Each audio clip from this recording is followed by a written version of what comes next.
Muy buenas tardes, buenas noches a todos en Europa, en Ecuador y en cualquier otra parte del mundo. A quienes nos acompañan conectados en Zoom, en Facebook Live y en todos los medios digitales que nos retransmiten. Desde el Enlace Latinoamericano Europeo, les agradecemos mucho por participar a este conversatorio y asimismo agradecemos a todo el equipo de trabajo que está haciendo posible. Un cordial saludo a Eric Mosso por estar nuevamente en nuestro espacio. Mi nombre es María Calle y me encuentro en Italia. Él le da la más cordial bienvenida a este espacio y es un honor poder tenerlo con nosotros con el tema ¿Por qué Daniel Noboa es el continuismo de Lazo? Recordamos que Eric Mosso es economista con mención en políticas públicas por la Pontificia Universidad de Ecuador y tiene una maestría en política económica y desarrollo por London School of Economy. Para saber bien para ser bien joven, posee una amplia experiencia en el ámbito académico, estudiantil y dentro de la Asamblea Nacional del Ecuador como asesor en la Comisión de Régimen Económico y Tributario y su Regulación y Control 2007-2019. Actualmente se encuentra colaborando con el municipio de Quito. Y dicho esto, ahora le paso la palabra a Eric Mosso, recordando que dispone de 25 a 30 minutos para su ponencia y luego de unos 20 a 25 minutos para las preguntas que surjan desde Zoom, Facebook y en todos los medios digitales que nos retransmiten. Bienvenido, tiene la palabra. Bueno, no sé si me escuchan ahí, pero primero muchísimas gracias por la invitación, Jenny, María y a todos quienes hacen el L. Yo, digamos, creo que algo que es muy importante recordar, creo que una de las cosas que tienen mucho que ver con lo que está pasando ahora en el Ecuador y que no, digamos, y que tiene mucho que ver con esta idea de la continuidad del proceso, digamos, económico y político que se ha dado ya 6 años en el Ecuador. Me refiero al proceso de acumulación y por despojo, como se le suele llamar, digamos, técnicamente podríamos decir, a esta idea del neoliberalismo, teniendo procesos, por ejemplo, como privatización de cosas, reducción de presupuestos de cosas que hemos visto en el Ecuador generalizadas desde educación a, por ejemplo, los presupuestos de educación, los presupuestos de salud, los presupuestos de seguridad, es decir, esta desinstitucionalización del Estado, este proceso de eh, restarle, digamos, fuerzas al Estado, de separar el Estado en su papel económico, digamos, más no represivo de la sociedad. Este proceso yo creo que es de lo que tenemos que hablar cuando hablamos de la continuidad del proceso.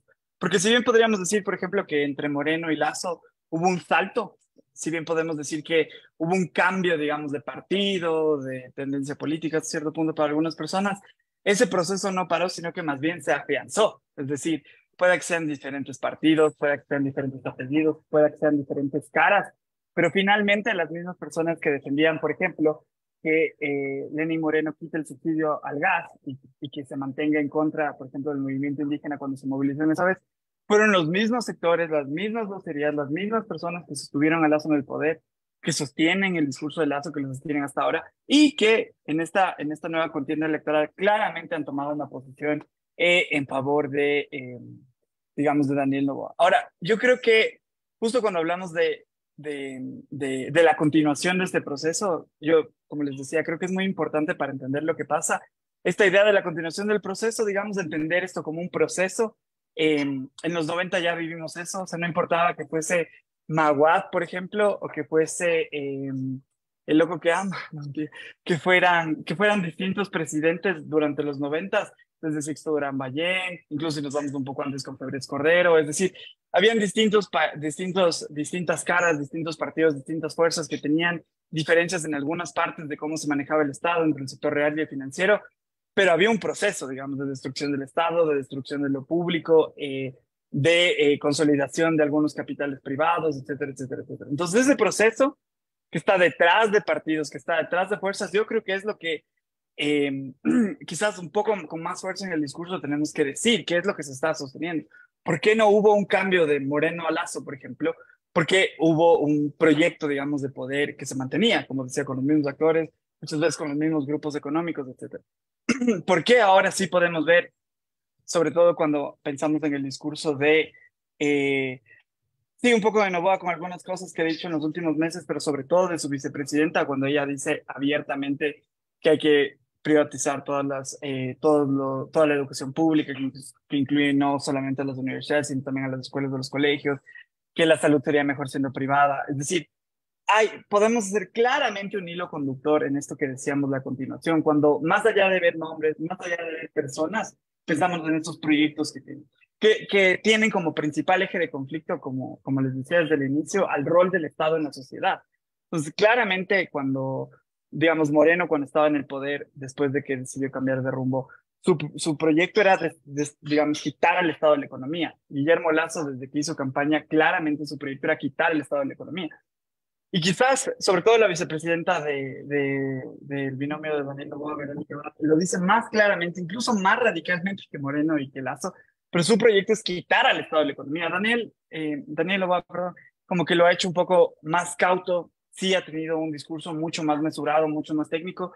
Verónica Abad para nada, yo creo que ella más bien representa esa cara dura del liberalismo, del libertarianismo, perdón, que está tomando fuerza en la región con cuadros como Milei. Ella abiertamente ha apoyado a Milei.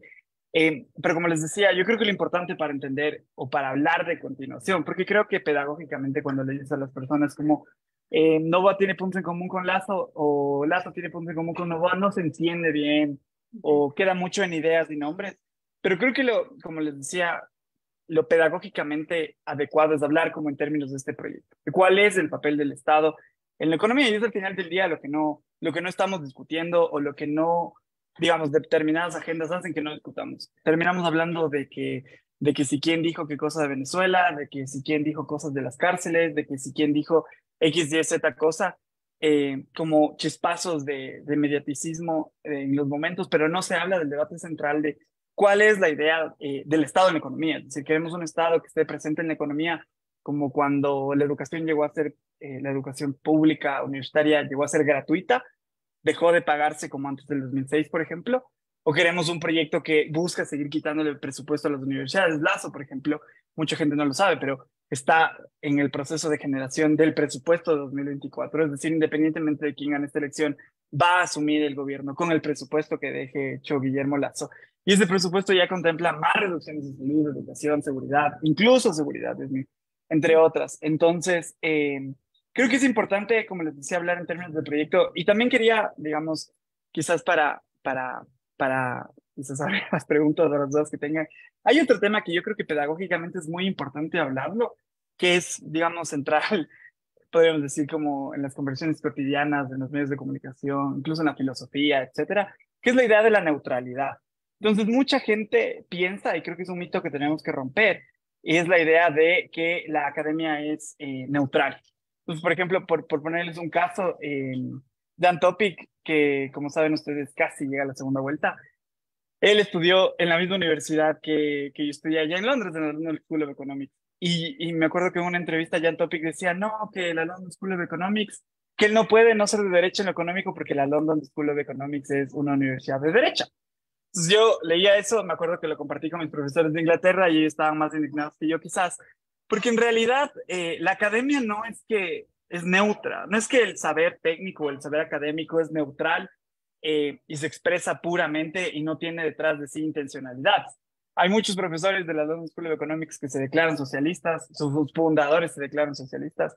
Entonces no hay algo así como el conocimiento técnico neutral. Y creo que cuando analizamos esta campaña especialmente eso es muy importante, no porque de una u otra forma eso disminuya las credenciales académicas, podríamos decir de Tópico, de Novoa o de quien sea, sino porque independientemente de la formación técnica que una persona tiene, es decir, independientemente de si estudiaste economía en la London School of Economics, en Harvard, en Princeton, donde sea, tus decisiones, si bien van a ser más precisas o más pulidas por el conocimiento técnico, que nadie va a decir que no ayuda, siempre van a tener una tendencia subjetiva detrás, es decir, no hay una objetividad total. No importa que mañana llegue al poder quien llegue, va a llegar con todas sus cargas de subjetividades, de inclinaciones previas, etcétera. ¿Por qué digo que esto es importante? Porque al menos en el caso en ambos casos, digamos, en ambos partidos que están ahorita en la contienda electoral, pero especialmente en el caso de Novoa, no podemos decir, por ejemplo, o no podemos disociar el hecho de sí puede tener mucha preparación académica de propuestas como de privatizar básicamente la educación completamente. Es decir, más allá de las credenciales técnicas que se puedan tener, hay una subjetividad propia. Y esto es importante, por ejemplo, Eh, yo, como muchas y muchos ecuatorianos, votamos a favor de que el petróleo del Yasuní se quede bajo el piso. Y uno de los principales argumentos que daban innumerables académicos, y yo también en su momento, uno de los principales mecanismos para recuperar ese dinero es que no, digamos, bajar el margen de evasión fiscal que existe en el Ecuador. En el Ecuador actualmente se pierden al año cerca de 7.000 millones de dólares por evasión de impuestos. 7.000 millones de dólares es más que todo el presupuesto de salud y el presupuesto de educación. O sea, 7.000 millones de dólares es casi el 25% del presupuesto general del Estado. Es un montón de dinero. Entonces, una de las grandes propuestas era tenemos que reducir la evasión fiscal para que con mucha facilidad compense lo que el Estado va a perder por la no explotación del petróleo del Yasuní. Y sin embargo, digamos, esa es una decisión que va a tener el siguiente gobierno. Independientemente de la formación técnica o del conocimiento técnico, hay, digamos, no podemos desconocer o disociar dos cosas. Por ejemplo, que el Grupo Nova, aparte de las innumerables denuncias de vulneraciones de derechos laborales, todavía le debe al Estado al menos, algunos dicen más de 120 millones de dólares o al menos 88 millones de dólares. Es decir, no hay un empate, una congruencia más allá de la formación técnica o académica o el saber cómo manejar el Estado, de eso versus las intenciones y las cosas que se han demostrado. Entonces yo creo que estas dos cosas son claves, entender la continuación en términos de proyecto, un proyecto claramente de un grupo de las élites, del grupo de las élites económicas más consolidadas en el Ecuador, y cómo esto se representa a través de diferentes caras, diferentes partidos. Puede ser Novoa, puede ser alguien más, pero yo creo que lo que tenemos que analizar es cuáles son los proyectos que están detrás y cuál es el rol del Estado en ese proyecto. Y como decía, más allá del conocimiento técnico, hay una no neutralidad en la naturaleza humana. Todos tenemos, digamos, una formación subjetiva. Al final del día, por ejemplo, yo soy hijo de un migrante y una trabajadora pública, entonces obviamente voy a tener un sesgo hacia los derechos de las mayorías, tratar de beneficiar a las personas que están peor en la sociedad, los excluidos de los excluidos, porque es, digamos, un poco la realidad con la que quizás yo personalmente crecí. Tengo un sesgo subjetivo hacia, podríamos decir, beneficiar a las grandes mayorías olvidadas.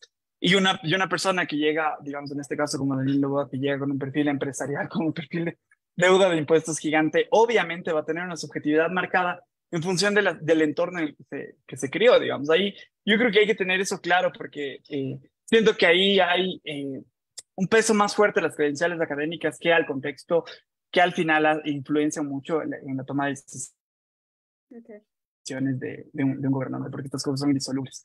No sé si me alargué demasiado, no quería más, sino solo dar una abrebocas para que puedan pasar las preguntas que me imagino tienen ustedes y también ahí en los comentarios. Entonces, eso más que encantado de responder. Muchísimas gracias, Eric. Te agradecemos un montón. Yo soy Jenny Guaspa de Bush. También soy inmigrante, vivo en Londres y voy a estar moderando el programa esta noche. Es un placer tenerte aquí porque estuviste aquí en Londres y de alguna forma nunca nos conocimos y es interesante ver que los ecuatorianos estamos alrededor del mundo y a veces no tenemos la oportunidad de conocerlos a todos y ahora tenemos esta oportunidad grandiosa de tenerte aquí, así que gracias por estar con nosotros. Muchas gracias. Has hecho unos puntos muy interesantes acerca de la continuidad, ¿no? Y hablamos de Moreno, específicamente de la continuidad que ya viene desde el gobierno de Moreno, que obviamente es algo que no se esperaba porque Moreno era de la Revolución Ciudadana, en ese tiempo Alianza País, y tenía el enfoque claro en una agenda más socialista, un plan de gobierno que fue diseñado por la Revolución Ciudadana, pero al final del cabo, este plan de gobierno nunca se efectuó en su totalidad o tal vez ni siquiera en alguna parte y se cambió eventualmente. Yo me acuerdo que hubo algo que en donde la Asamblea tuvo una aceptación del plan o del cambio del plan al plan de Creo. Entonces, desde ese punto de vista, ¿tú piensas que la continuidad viene ya desde la Asamblea, desde un grupo, no solamente desde el presidente, pero desde todas las ramas que estuvieron envueltas en esta decisión de cambiar? Yo sí creo que, digamos, esta idea digamos, yo creo que el inicio, justo en ese entonces trabajaba en la Asamblea, entonces nunca me voy a olvidar que para mí, digamos, cuando analizábamos la política económica del gobierno, en este caso del gobierno de Moreno, hubo un quiebre y es claro cuando llega Richard Martínez del Ministerio de Economía. Ahí hay un quiebre total. Entonces, Moreno estaba dando como giros en lo político, hacía cositas, pero la política económica, al menos desde el periodo de final de la Revolución Ciudadana hasta el inicio de Moreno, no cambiaba tan drásticamente hasta que llegó Richard Martínez. Richard Martínez llega, le da un giro total a la política económica y para mí ese es el quiebre y el cambio de proyecto, digamos, como tal político en el país, o sea, más allá de por qué partido ganó Moreno, si no ganó Moreno, quién apoyó, quién no le apoyó, todas esas cosas que pueden estar en el debate. Yo creo que con hechos concretos del momento en el que se rompe el proyecto es con la llegada de Richard Martínez al Ministerio de Economía. Richard Martínez, un viejo, por decirlo de alguna forma, miembro de las cámaras de comercio no me acuerdo si era de Quito, estoy casi seguro que era de la Cámara de Comercio de Quito, pero cercano a las cámaras de comercio como los grandes espacios de lobby de los grandes grupos económicos del Ecuador, divididos un poco por regiones, pero de los grandes grupos económicos, ya ahí hay un quiebre, digamos. Y yo sí creo que desde ese punto, ese proceso de quiebre ha tenido, no un partido, porque esa es la gran diferencia de, digamos, este proyecto de acumulación, podríamos decir, de las élites económicas, se muta en distintos partidos. Entonces está un poquito en el Partido Social Cristiano, después se mete un poquito en otros movimientos como el Amigo, se queda muy fuertemente con Creo. Cuando Creo ya no es un vehículo útil, simplemente se desecha, por eso ni siquiera se lanzaron a las elecciones, porque como, digamos, en una sociedad o en las sociedades modernas hay dos núcleos de los que emerge el poder en la sociedad. El poder entendido como la capacidad de conducción del destino de la sociedad en su conjunto. El uno es la política y el otro es el capital. Entonces, como la política es esta expresión más pública que se desarrolla a través de los partidos, y el capital es esta cosa que generalmente está tras bambalinas y suele ser el poder real, digamos, el poder económico como tal. El capital o la fuerza del capital o los grupos que tienen ese capital migran a través de partidos o mutan en partidos. Y por eso creo que es muy importante decir esto del proyecto, porque podía ser, o en este caso es Novoa quien ha asumido esa bandera de ese proyecto de acumulación de esos grupos de interés, de esos grupos, de esas élites. Pero pudo ser otro candidato, pudo al final, me invento, llegar Pedro Freire también, que encarnaba ese proyecto. Me invento, podría llegar Andrés Páez. Los partidos mutan, pero lo importante es entender el proyecto que los partidos que encarnan ese proyecto de acumulación de esas élites. Yo creo que ahí empezó. Claramente Lazo era uno de los principales exponentes, pero como digo, cuando ese proceso falló, la desechada no fue tan, digamos, desechada, creo, como partido, como fuerza política, no tomó ni siquiera meses, como digo, ni siquiera se lanzaron a las elecciones, y este proceso de acumulación de las élites mutó a otros partidos. Entonces es importante entender eso. Yo creo, como decía, que el punto de quiebre es el punto de partida, digamos, la llegada de Richard Martínez al Ministerio de Economía, me parece que fue en 2018, no me acuerdo exactamente si fue a finales de 2017 o en 2018, pero para mí es el punto de quiebre y desde ahí hemos tenido casi seis más años, más menos años, de un proceso de neoliberalismo contumaz, digamos, sin pausa, que ya vemos a dónde nos ha llegado al país, Eliminar el Ministerio de Justicia no está, por reducir el Estado, no está disociado de lo que está pasando en este momento, es decir, sacar al Estado de la sociedad y la economía en el resto. Y eso mismo te quería preguntar, porque por ejemplo, Claro. hablamos del continuismo y lo decimos en una forma bastante académica, como que sabemos que está continuando, pero para muchas personas no es tan fácil entender qué está continuando, porque para ellos en el día a día están viviendo una vida que ya estaba desbaratada, bastante difícil, y no entienden qué es lo que va a continuar. Entonces, hablemos específicamente de qué se hizo en estos dos gobiernos que nos ha llevado a este punto. Hablemos primero de los hospitales y el desabastecimiento de los hospitales. ¿Cómo llegamos a este punto en que te puedes morir frente de un hospital porque no tienen los implementos, no tienen la luz, a veces incluso los materiales, los médicos no están para salvarte la vida y estás enfrente del hospital? ¿Cómo hemos llegado? Claro. ¿Qué hizo Lazo? ¿Qué hizo Moreno para traernos a este punto? Claro, totalmente, digamos. Yo creo que si pudiésemos sintetizar en una frase cuál es el proyecto el proyecto que lleva 6 años del neoliberalismo en el país, la esencia es debilitar el Estado.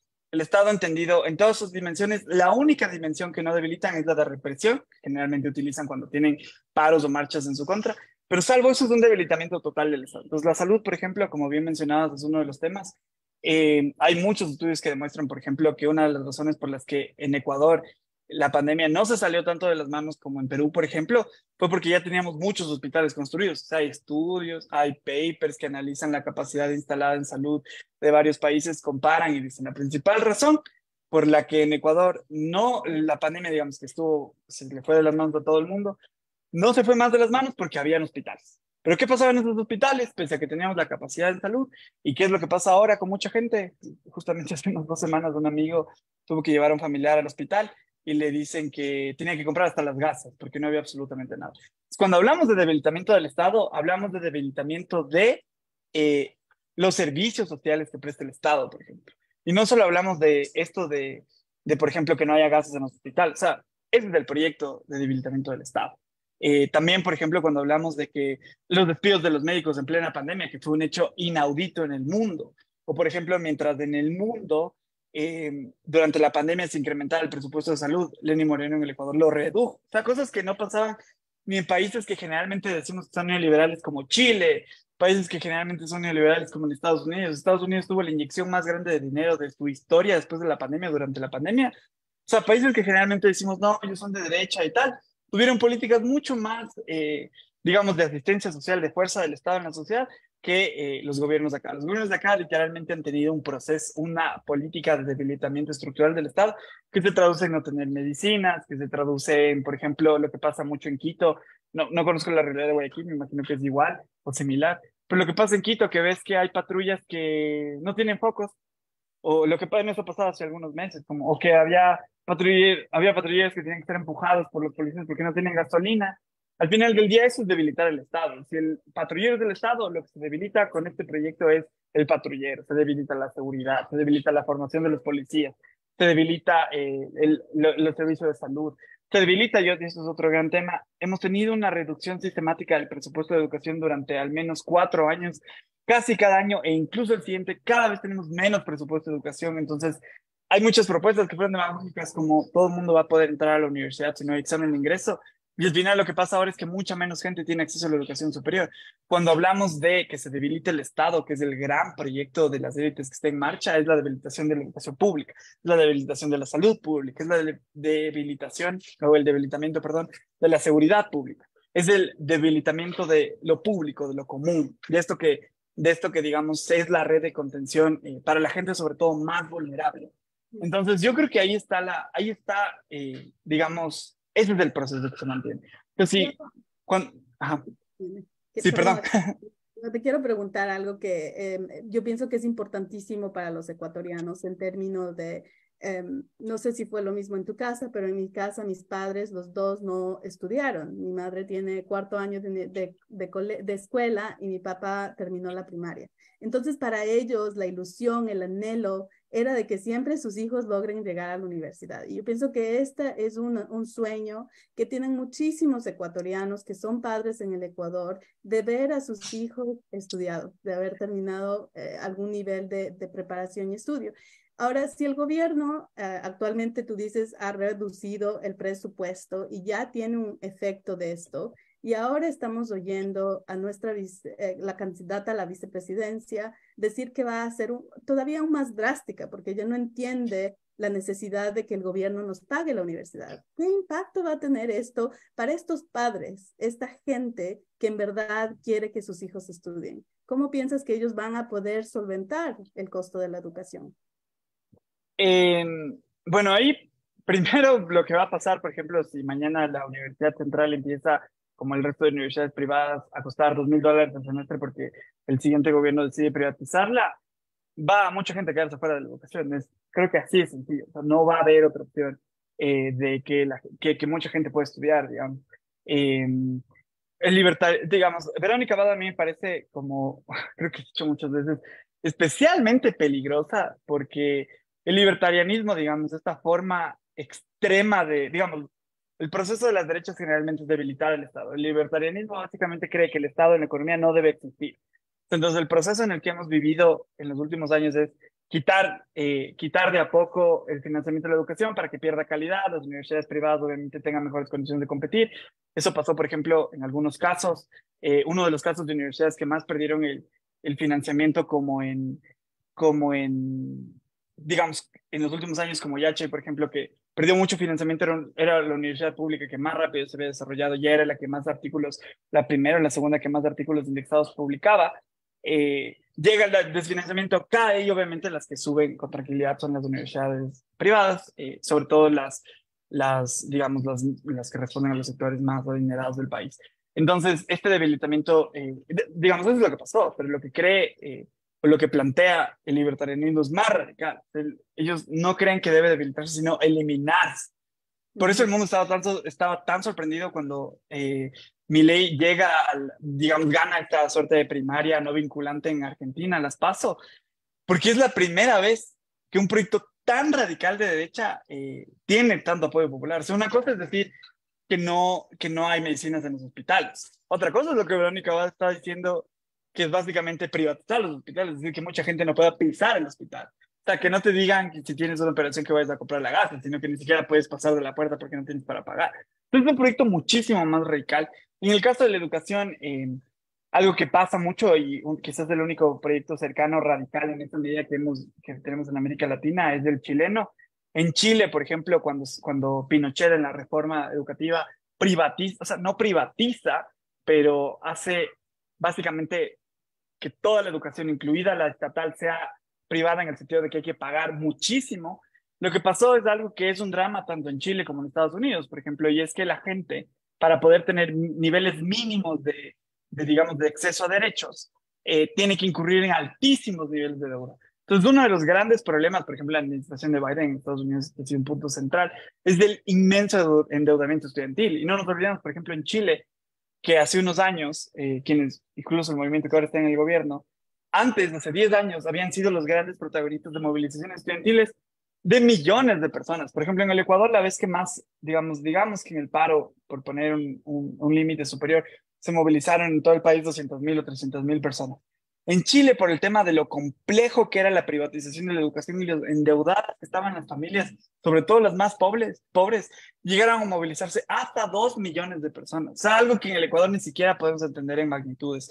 Entonces, yo creo que es, digamos, lo único que le queda a la gente cuando lleguen en estos puntos es el hiperendeudamiento para tener algo de condiciones mínimas. Y vivir endeudado es básicamente vivir esclavizado. Es por lo que muchos pensadores, digamos, como Chomsky, suelen decir que el libertarianismo, que habla mucho de libertad, en realidad es otra forma de tiranía, una tiranía que deja totalmente desprotegidos a quienes no tienen muchísimo dinero, quienes no tienen recursos, y les deja literalmente a merced de esclavizarse con la deuda.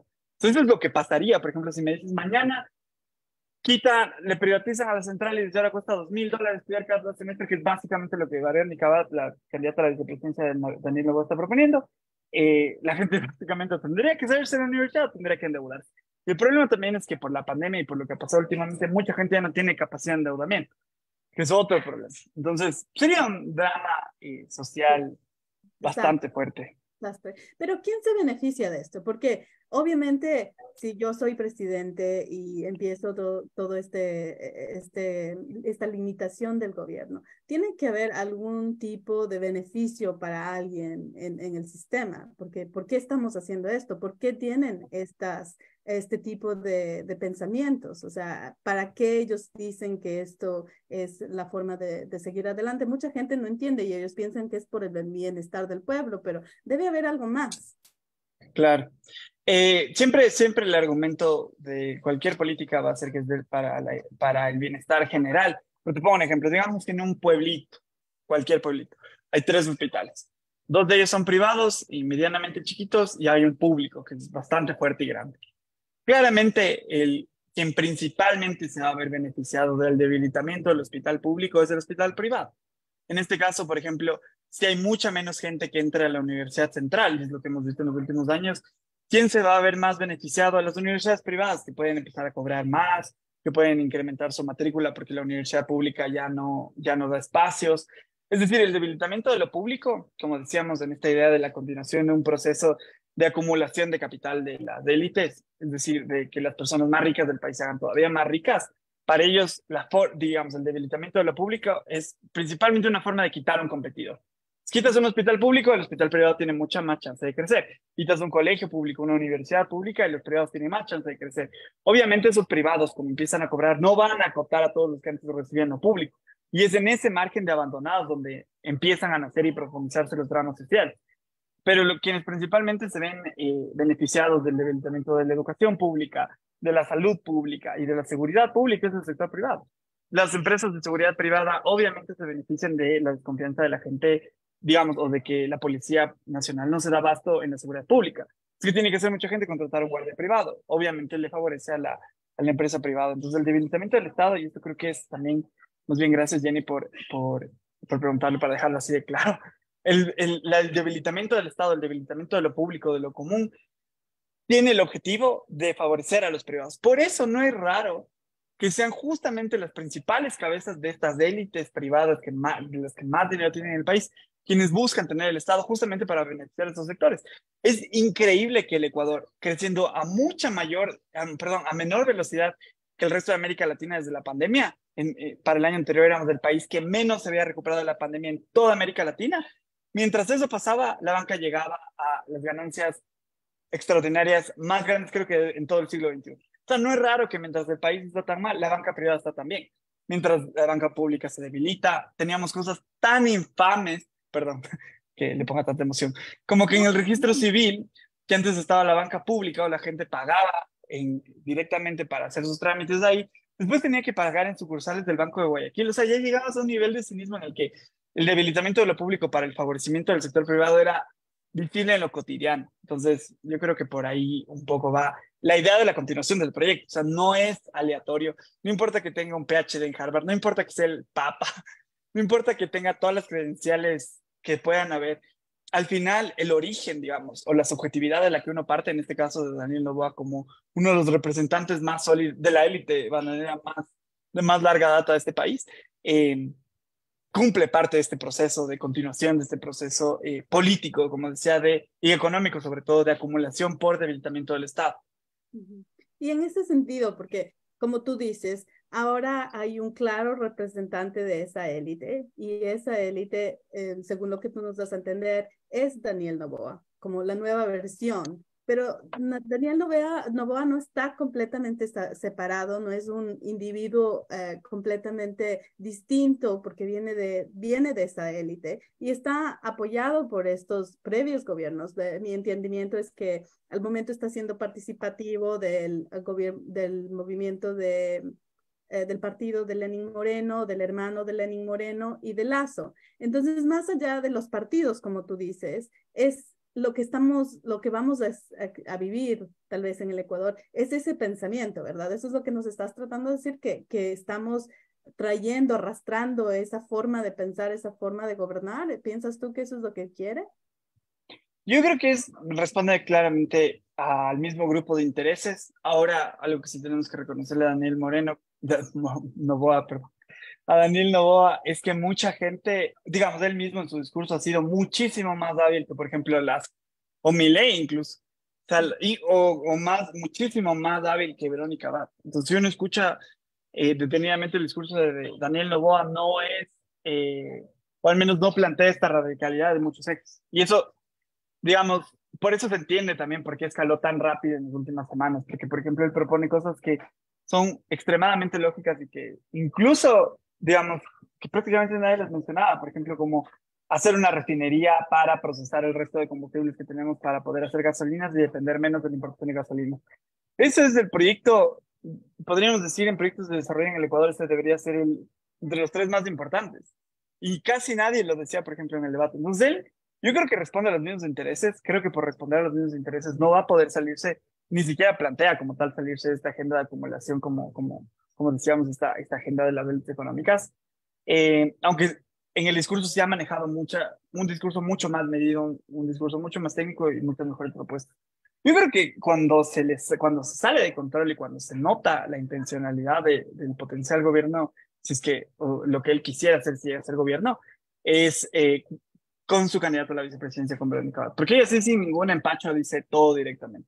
O sea, Daniel Noboa nunca le hemos escuchado que va a privatizar la salud y la educación, pero Verónica Abad lo dice cada que habla con sus amigos, pero o sea, solo lo dice cada que puede. En cambio, sí, Daniel Noboa ha sido mucho más meticuloso en el discurso, mucho más hábil con muchas cosas. Yo, como decía, tengo Sí, Daniel, si Verónica Abad no fuese el binomio de Daniel Noboa, hasta yo dudaría y diría como, Ujú. Creo, pueda que sea uno de estos caudillos que al final del día sí hacen cosas bien, etcétera, que creo que es lo que mucha gente está pensando. Sin embargo, como digo, para mí es evidente porque Verónica Abad lo dice abiertamente, él también a veces lo dice entre líneas, como esto que decía que la gente se hace meter presa porque quiere que le den de comer, etcétera. Bueno, ¿tú o qué sea, piensas cosas de que, esto? ¿Piensas que fue un deslice, que tiene el contexto un poco confuso? ¿Cómo es que llega a hacer este tipo de declaración? Porque a mí me parece bastante extraño que lo admita tan abiertamente y también me parecería extraño tal vez que los ecuatorianos vean o que estén de acuerdo con este tipo de concepto, porque yo pienso que la gente no quiere estar en la cárcel, especialmente cuando han habido muchísimas masacres y la probabilidad de salir vivo de una de estas cárceles es muy, muy baja. ¿verdad? Yo creo que mi análisis, pero esto sí es muy, muy de opinología. Mi idea, después de haber visto cómo se ha desarrollado Daniel Noboa en las últimas semanas, es que él es víctima de su propio éxito. Y con esto me refiero a que quizás ni él pensaba que iba a llegar a la segunda vuelta. Ujú. Literalmente las dos últimas semanas, y por eso es tan increíble, y como digo, es por lo medido y la mayor precisión en su discurso.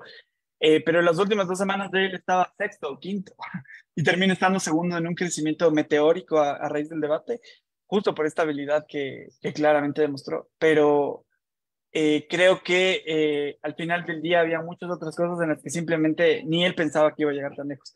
Y lo digo porque llega con una coalición de partidos bastante cuestionable, llega con el partido de Lenín Moreno y con el partido del hermano de Lenín Moreno, llega con una candidata a la vicepresidencia que literalmente no le suma un voto, ni medio voto, creo que todos los votos que están ahí se los quita.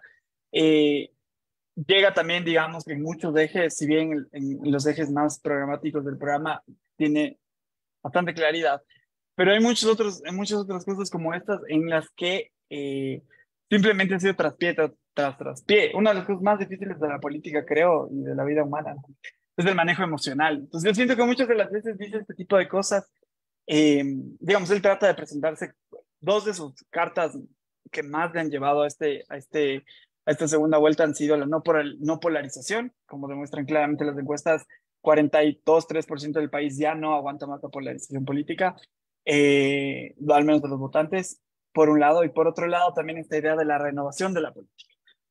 Muchos otros partidos no han logrado renovar sus filas de cuadro con sus filas de candidatos con cuadros nuevos e innovadores. Al final Daniel Lobo se presenta a sí mismo como este, pero a medida que avanza la campaña, entre más tiene micrófono y entre más está, digamos, en mitines, donde las emociones es lo que más prima, cada vez se sale más de esa agenda, digamos. Yo creo que había muchos ejes en los que quizás él mismo sabía que no estaba preparado. eh, Probablemente, como él decía, o como decían algunas personas, él estaba haciendo la precandidatura del 25 y llegó a esta posición, como digo, no en condiciones favorables, con mal partido, mala vicepresidenta.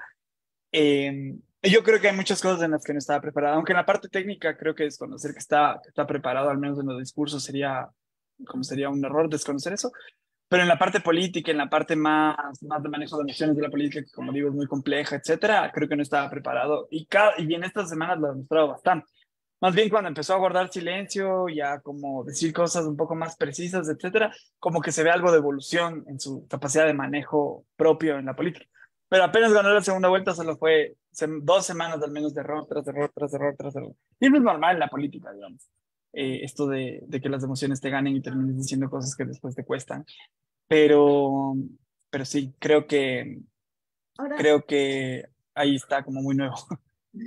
Ahora tú también introduciste un concepto que me parece bastante interesante, este concepto de la neutralidad en la política, en la vida, incluso en instituciones, porque no se puede tener 100% de neutralidad, ¿no? Claro, Noah nos está dando esta imagen de que él es completamente de nueva política, separado a lo que ya existe, pero obviamente él viene de esta élite, de una familia que es la familia más rica, la más rica del Ecuador, y se ha beneficiado muchísimo de todos los bienes, el éxito, el dinero que tiene su familia. Y ¿cómo tú piensas que esto influye en la forma en la que él va a continuar su gobierno?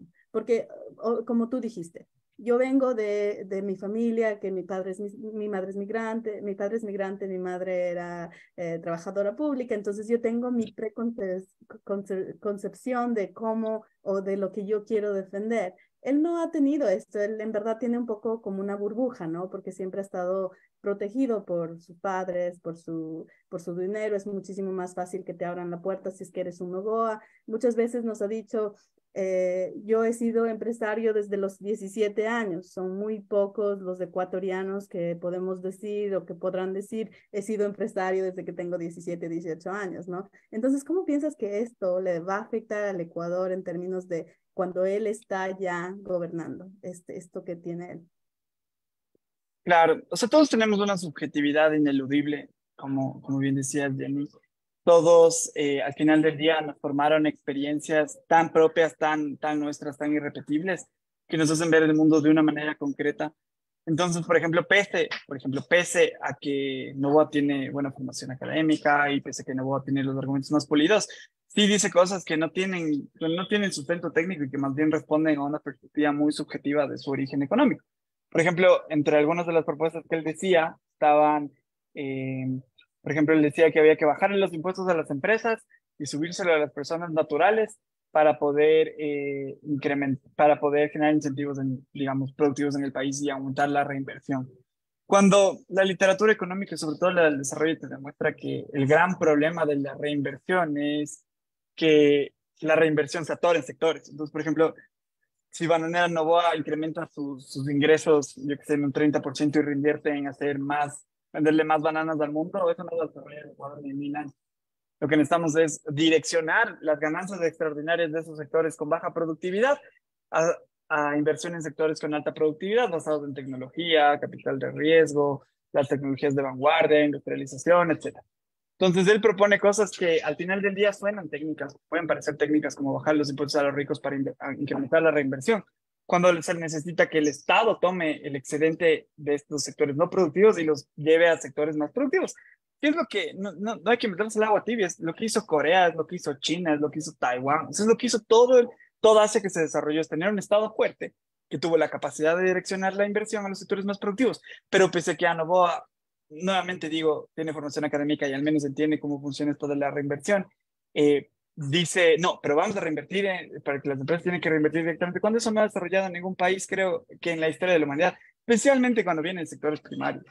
Entonces ahí claramente, digamos, él puede tener la idea técnica clara, pero tiene un sesgo claro que es que él es empresario y obviamente quitarle el impuesto a los empresarios suena lógico.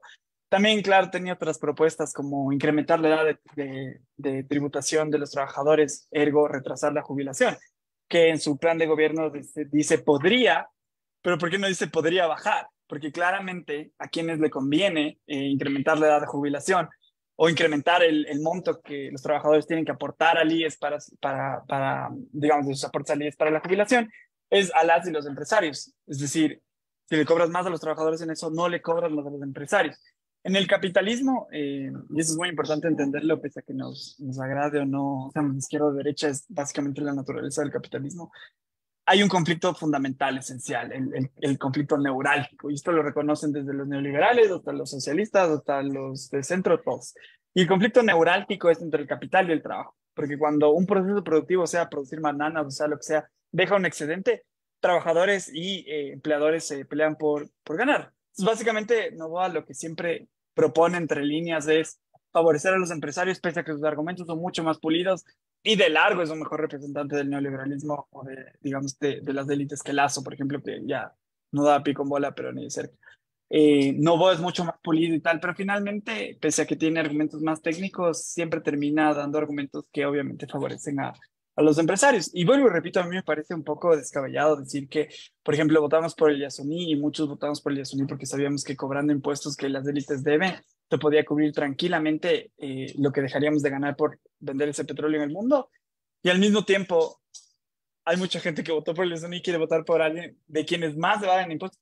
El principal deudor tributario del Ecuador, no sé si en este año o en los últimos años, era justamente Grupo Novoa con 88 millones, digamos, adeudados al SRI. Me parece que esa es una empresa. Si tomas todas las empresas, creo que son más. Entonces, no hay congruencia ahí.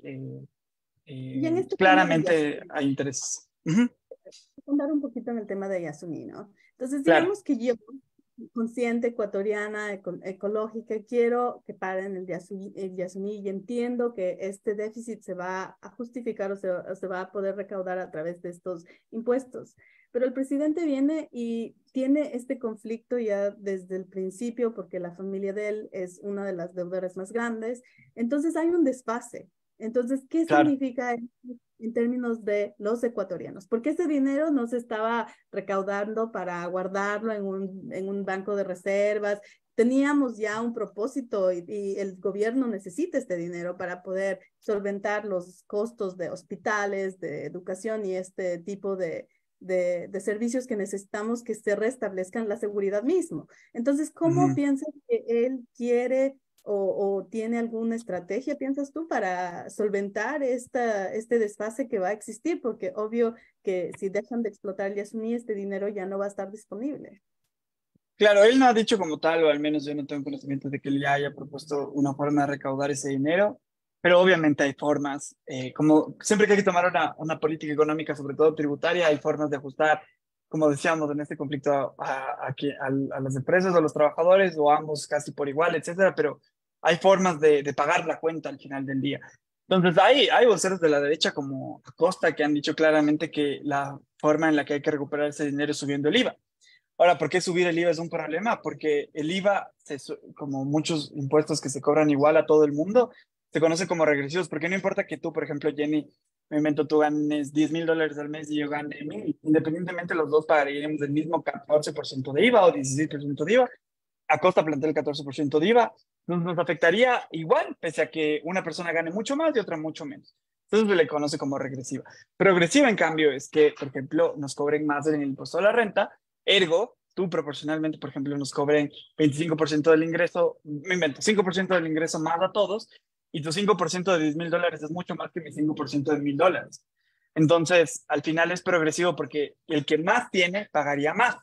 Entonces, la mejor forma de salvar el hueco de lo que dejó el Yasuní fiscal es que quienes más tengan pongan más dinero. Y en el caso de, eso es lo que propone el progresismo, digamos, de la línea de la Revolución Ciudadana, ha dicho un par de líneas ahí, nada tan concreto todavía.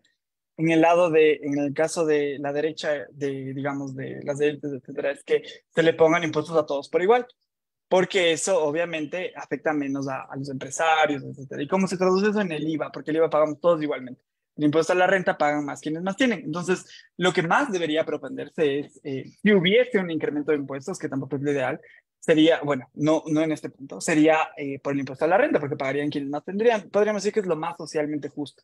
Pero lo más justo, como decía, es simplemente cobrarle dinero a quienes en este momento le deben al Estado. Como decíamos, 88 millones de Grupo Novoa en un año ya nos ayudarían a cerrar parte de ese hueco, al menos en buena medida.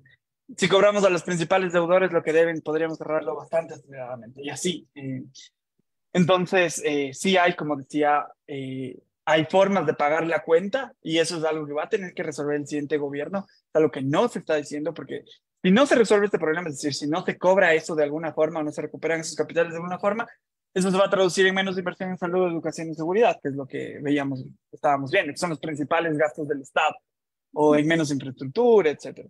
Y desde ese punto de vista, obviamente, si tenemos una candidata a la vicepresidencia que dice que no deberíamos invertir de todas maneras, entonces en verdad no hay problema para este gobierno, pero Para, para la gente que recibe el servicio, obviamente esto va a significar que sus hijos tal vez ya no puedan estudiar, que si es que su hijo está enfermo, tal vez no tenga acceso ya a hospitales o incluso todos los que caminamos por la calle no vamos a tener seguridad, porque este es uno de los problemas más grandes que tiene que solventarse con dinero para restablecer el orden a través de más policías, más entrenamiento, mejor equipamiento, y esto todo cuesta dinero que tiene que venir de algún lado, ¿verdad? claro. Sí, digamos, volviendo así tapando brevemente lo que dice Verónica Abad, que como decía, a mí me alarma porque es extremo lo ridículo. Es como, nunca ha habido en el mundo, al menos en un proceso político sostenido, algo tan radical como lo que propone el libertarianismo. Por eso es, por ejemplo, Milei decía que cuando llegase al gobierno iba a limitar, creo que 2/3 de los ministerios del Estado, el Ministerio de Educación, el Ministerio de Ciencia, el Ministerio de la Mujer, el Ministerio de Cultura, un montón de ministerios el Ministerio de Desarrollo Económico, un montón de ministerios en Argentina los iba a eliminar. Claro, entonces nunca han habido propuestas tan radicales, nunca han tratado propuestas tan radicales. Si llega Verónica Abad y logra implementar parte de esta agenda, como decíamos, de privatizar lo público radicalmente, no sabemos al final qué va a pasar porque nunca ha habido un experimento de esa naturaleza con ese grado de extremo. O sea, si a la gente ya le deja sin medicamentos en los hospitales, ya se preocupan y ya hay problemas, ya hay manifestaciones y el presidente literalmente está por irse a su casa. ¿Cómo será cuando si alguien propone privatizar todos los estados, todos los hospitales? En Chile, que es uno de los procesos del neoliberalismo más duros, aún así el Estado no perdió muchas capacidades. O sea, ni Pinochet, por ejemplo, dejó de quitar la nacionalización del cobre, que era algo que dejó implementado Allende, pues, por ejemplo.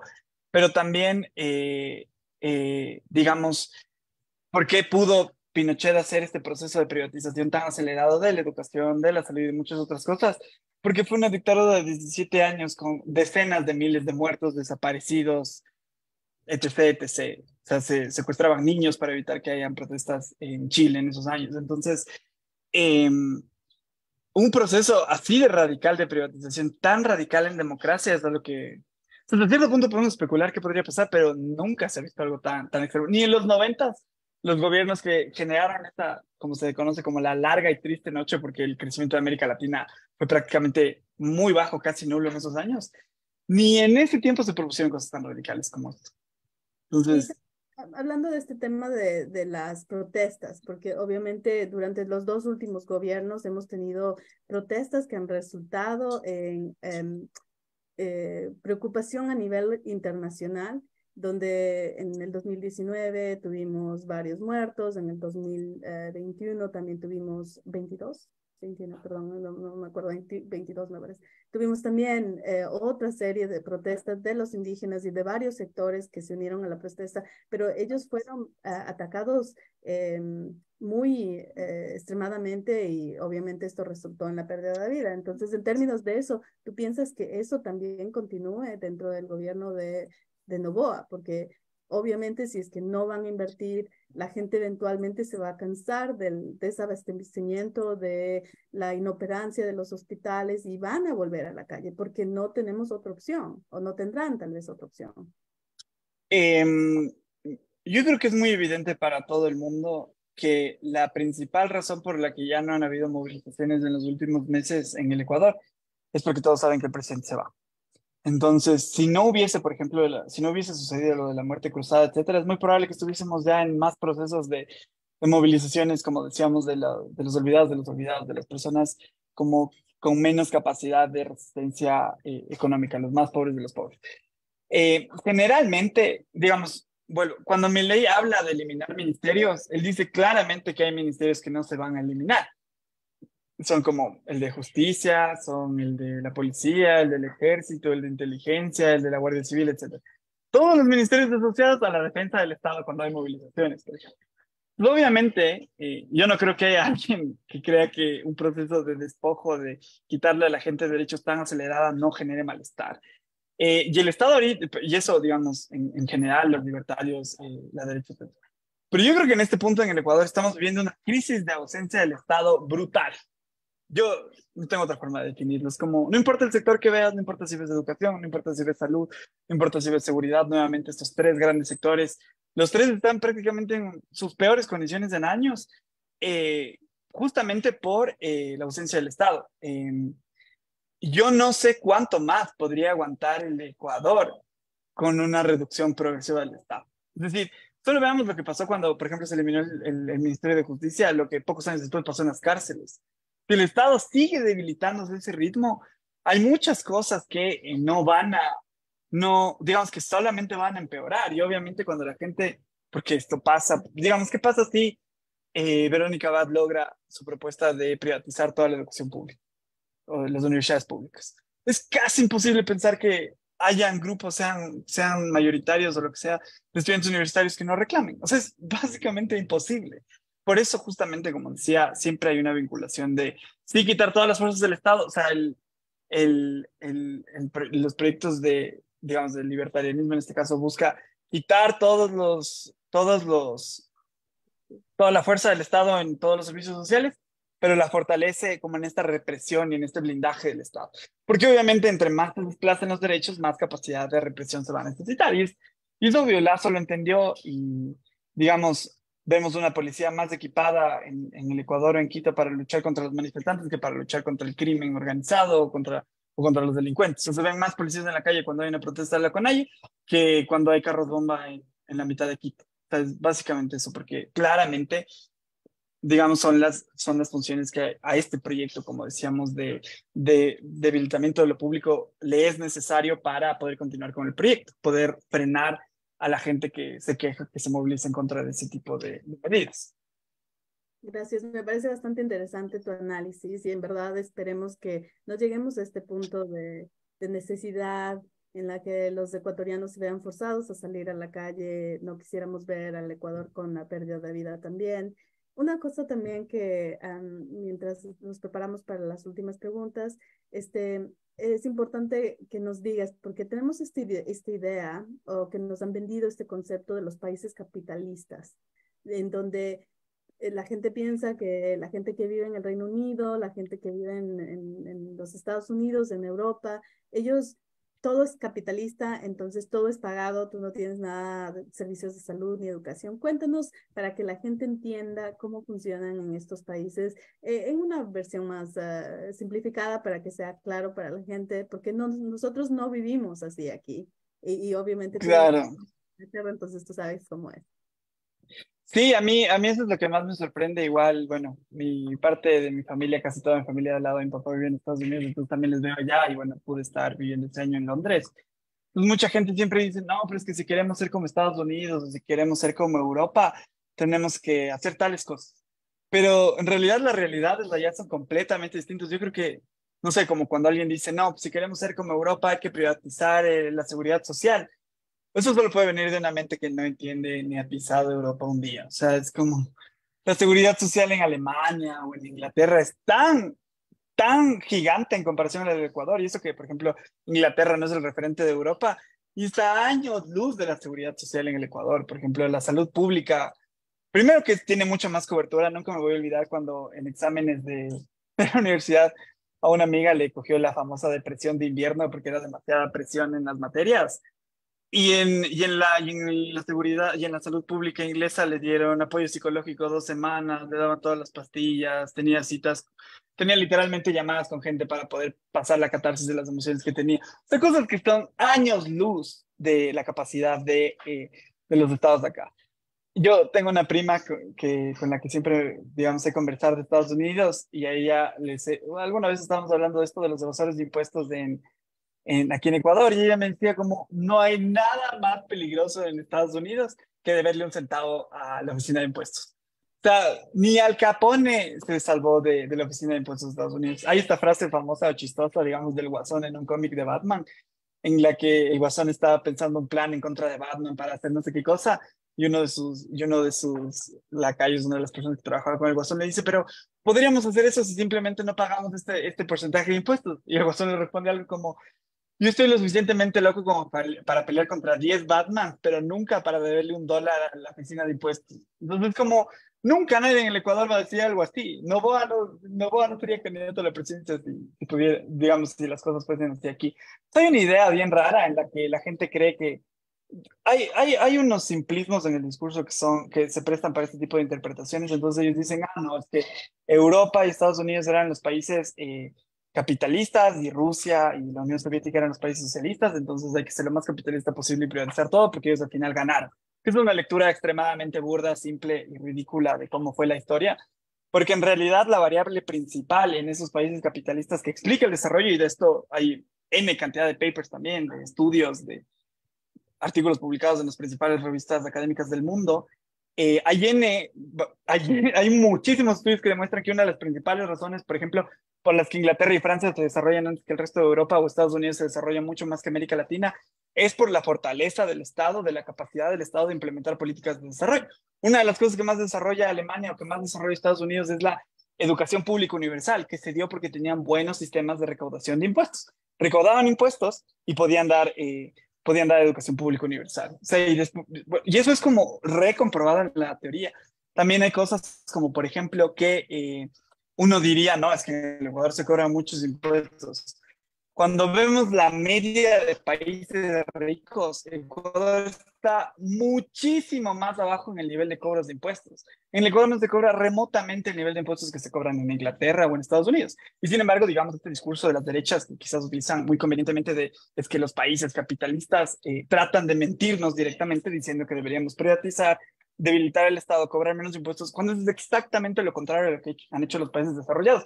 Y no estoy hablando de China y de Rusia, digamos, no estoy hablando de la Unión Soviética o de Vietnam o de Corea del Norte. Estoy hablando de Estados Unidos, de Inglaterra y de Francia, que son los países que más se desarrollaron porque sus estados tenían la capacidad de ejecutar políticas públicas, sobre todo en un inicio de educación pública universal. ¿Y eso cómo se logra? A través de impuestos fuertes. Las oficinas de impuestos en Estados Unidos, en Alemania, en Inglaterra son muchísimo más fuertes que el SRI aquí. Y ahí, digamos, esa realidad es clave. El Estado no es para nada débil digamos, en países como Europa. O sea, hay cosas que aquí a la gente le parecen como estrafalarias o ridículas, como por ejemplo cuando hablábamos de que el impuesto tenga perdón, el municipio tenga suficientes capacidades como de municipalizar el transporte público, porque parece así una medida socialista. Cuando yo no conozco un país europeo, no conozco toda Europa, pero conocí una parte, no hay país europeo que no tenga un excelente sistema de transporte público. El metro público, digamos, los buses públicos, incluso trenes entre países públicos, etcétera, etcétera, etcétera. Entonces hay cosas como eso. O sea, los estados de los países desarrollados son ridículamente más fuertes. Y aquí hay un problema, sobre todo que se ha usado a conveniencia, como digo, en los discursos, y es fortalecer el estado socialismo, digamos. Cuando en realidad los países capitalistas son los que más fortalecen el Estado, porque saben qué es lo que les ayuda a desarrollar justamente el capitalismo. De ahí podemos tener discusiones sobre mucho más profundas y quizás más teóricas y enrolladas, como qué mismo es el capitalismo y el socialismo y etcétera, etcétera, etcétera, eh, que digamos es más complejo, pero ni siquiera estos países que son reconocidos como, digamos, y especialmente los países que son más reconocidos como por ser la vanguardia del capitalismo, incluso Japón, llegan a serlo por tener un Estado fuerte, que es todo lo contrario a lo que han estado haciendo el gobierno de Moreno y el de Lazo y lo que propone al menos Verónica Abad, claramente si es que llegan a ser gobierno. Y claro, muchos somos un ejemplo de estas reformas socialistas. Yo misma, por ejemplo, mis dos padres cuando recién llegaron a Inglaterra eran empleados de limpieza.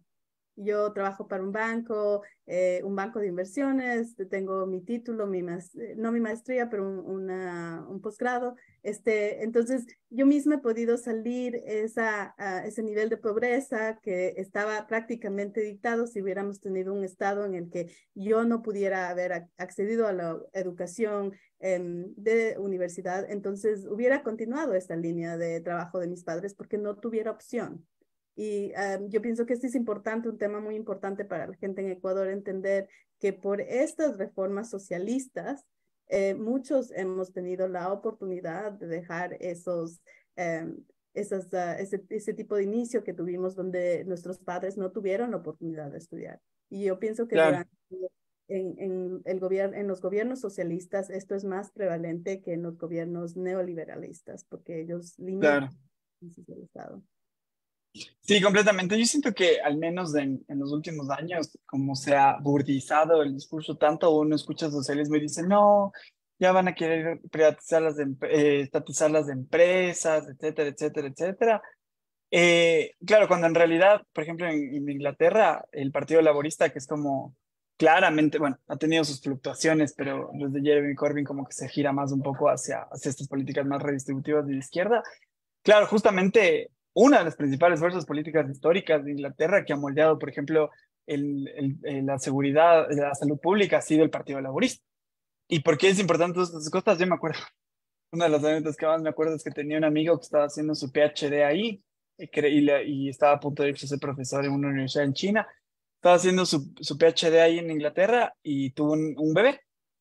Tiene un bebé y claro, justo estas reformas, digamos, una de las reformas de en algún momento del Partido Laborista había sido que todos los niños, o sea, como que los niños nacidos tengan una suerte de protección especial del Estado y que además él, como padre y como afiliado a la Seguridad Social por ser en ese entonces estudiante de PhD, tenga acceso, por ejemplo, a estimulación temprana gratuita para el guagua si tenían emergencias económicas para tener incluso acceso a dinero para el guagua, etcétera.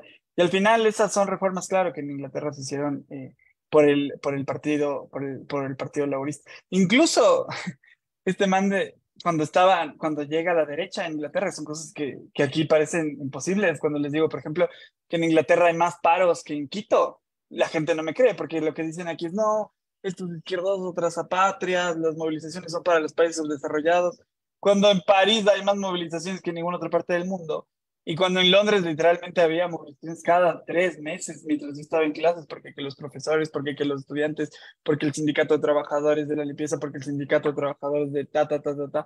Es como una izquierda más avanzada, e incluso grandes figuras ahí va, como Stephen Hawking, por ejemplo, que en su momento se habían declarado socialistas dentro del marco del Partido Laborista, defendiendo la salud pública, etcétera, cosas que aquí no pasan. Es decir, como se ajusta el presupuesto de la educación y ni siquiera los profesores de las universidades públicas se manifiestan claramente en contra. Entonces, sí, hay un tabú, hay un mal entendimiento del debate y sobre todo de la realidad de los países desarrollados, porque Vamos a tener sí, que invitarte para tener una conversación completamente de qué es el socialismo, cómo vamos a aprender de izquierda, qué es la derecha, cómo son los países capitalistas, porque yo pienso que este es un tema que los ecuatorianos todavía no comprendemos muy bien, yo incluida, sí, y en verdad nos ayudaría enormemente en definir.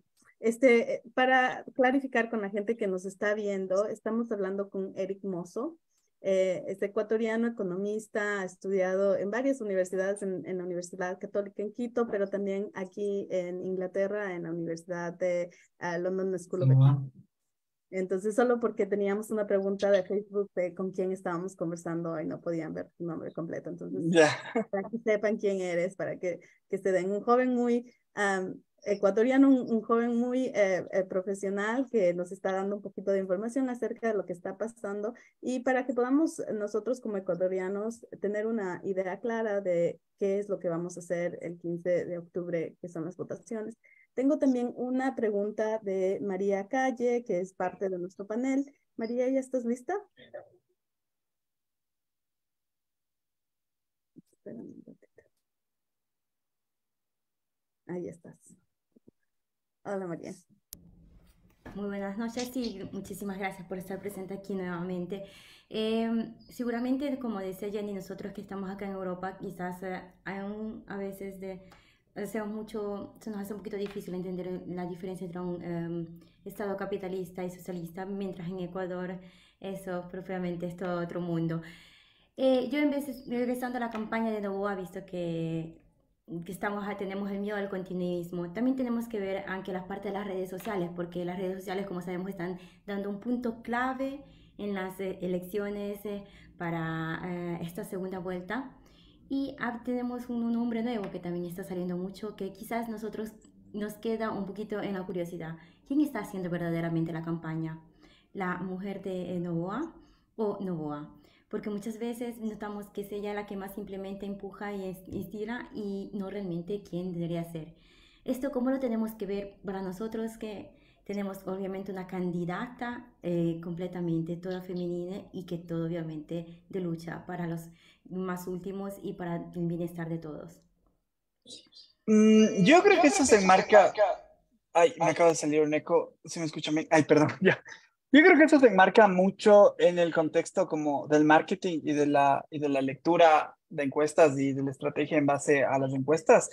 Qué mejor manera, digamos, de contrarrestar en este caso que haya una candidata que con otra figura fuerte de una mujer. Yo creo que va por ahí, la verdad, escapa a mi expertise, por decirlo de alguna forma, la parte de la estrategia, pero yo creo que sí es una estrategia muy medida de redes. Ahora, ya en la parte concreta de cómo se ejecuta esa parte o algunas partes de la campaña, hay redes sociales como TikTok que claramente tienen muchísima fuerza y ahí sí yo entiendo que parte de la estrategia de Novoa es tener muchísima fuerza, no solo como decíamos con esta identidad de ser el recambio generacional, en este caso claramente el recambio general de su padre, podríamos decir menos carisma pero más inteligencia como que hizo ese trade-off, pero como que yo siento que la estrategia de posicionar otros cuadros, como decían a su esposa, yo creo que se marca dentro de esta idea de apelar a públicos jóvenes y es parte de la estrategia política. De ahí no, De ahí no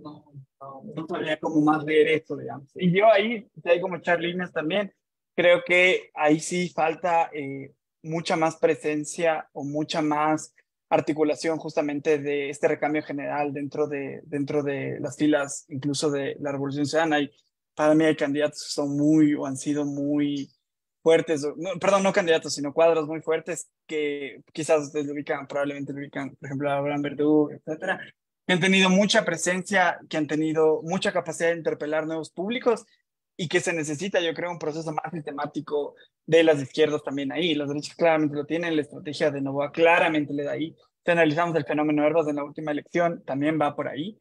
Eh, Hizo algunos cuantos TikToks y subió como la espuma, esta vez bajó como la espuma también, que quizás sea lo que en alguna medida le pueda pasar a Novoa, quien dice que no.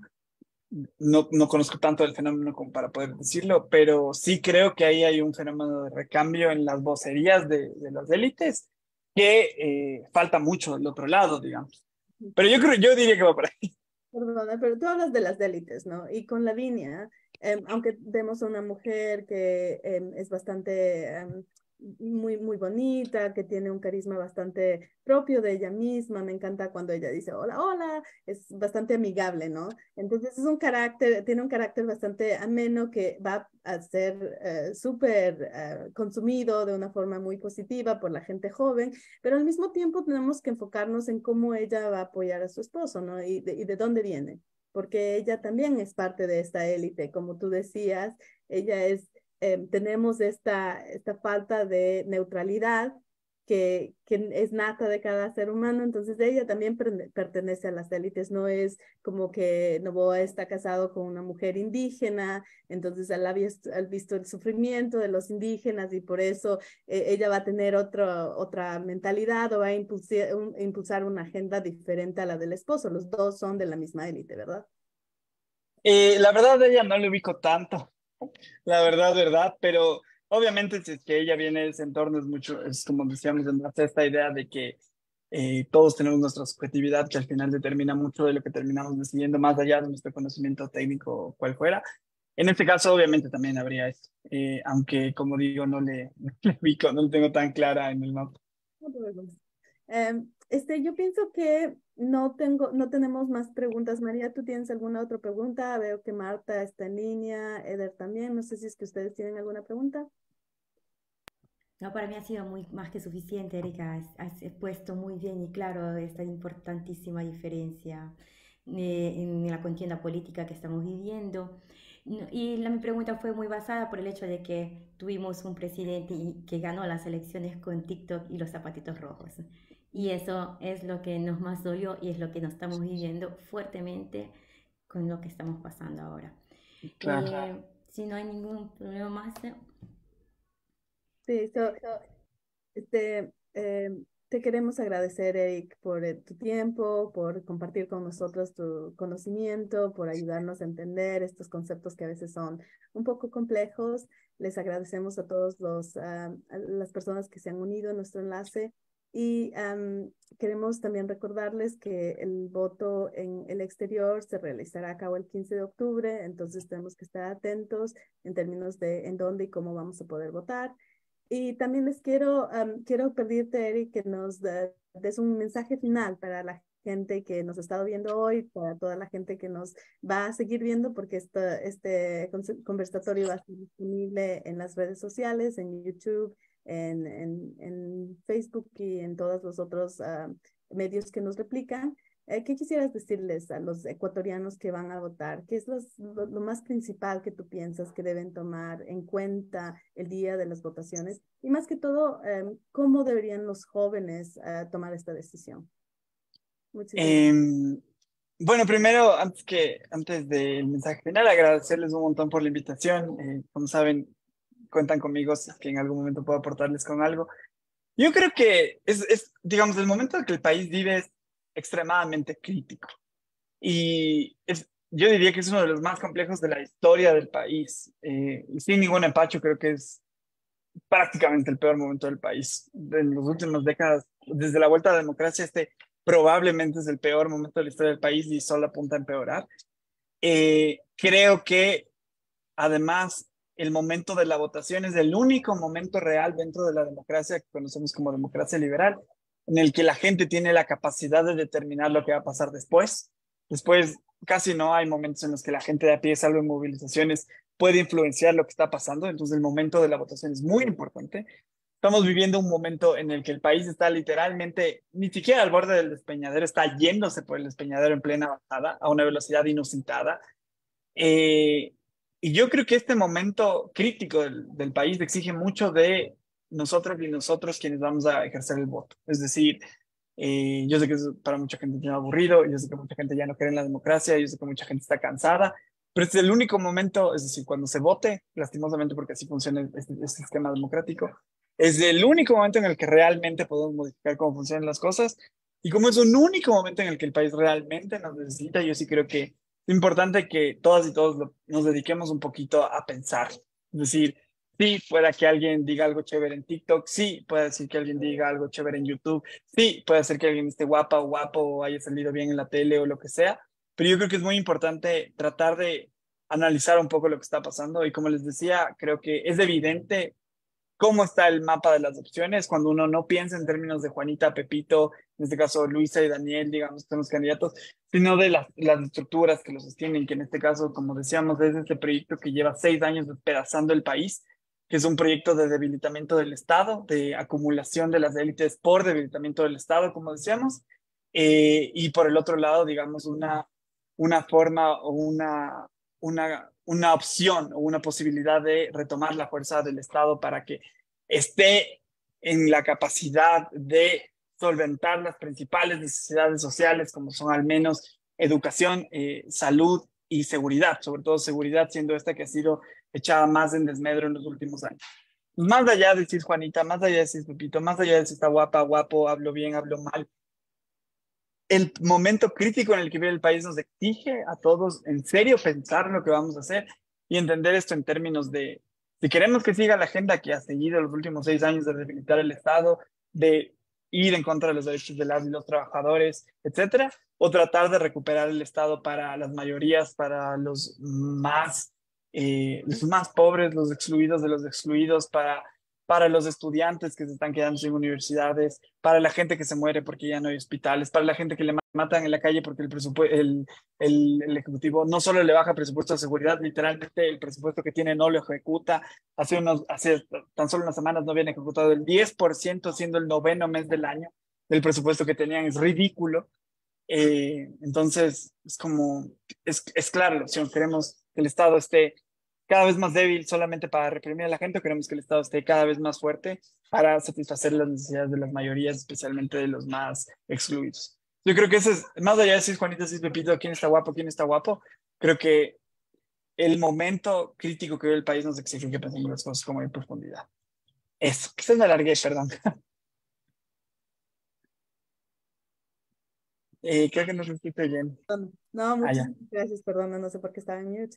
Te agradecemos un montón por tu tiempo, les agradecemos a todos, por favor, somos L, el enlace latinoamericano, somos un grupo de migrantes que estamos tratando de aprender, de comunicarnos con todos los otros emigrantes también que viven en el Reino Unido y en otras partes del mundo. Les agradecemos una vez más por su tiempo y por su confianza en nosotros. Muchísimas gracias. Buenas noches, Eric. Un gusto Hasta hablar. luego, nos vemos, suerte. Ah, Cuídense. ok.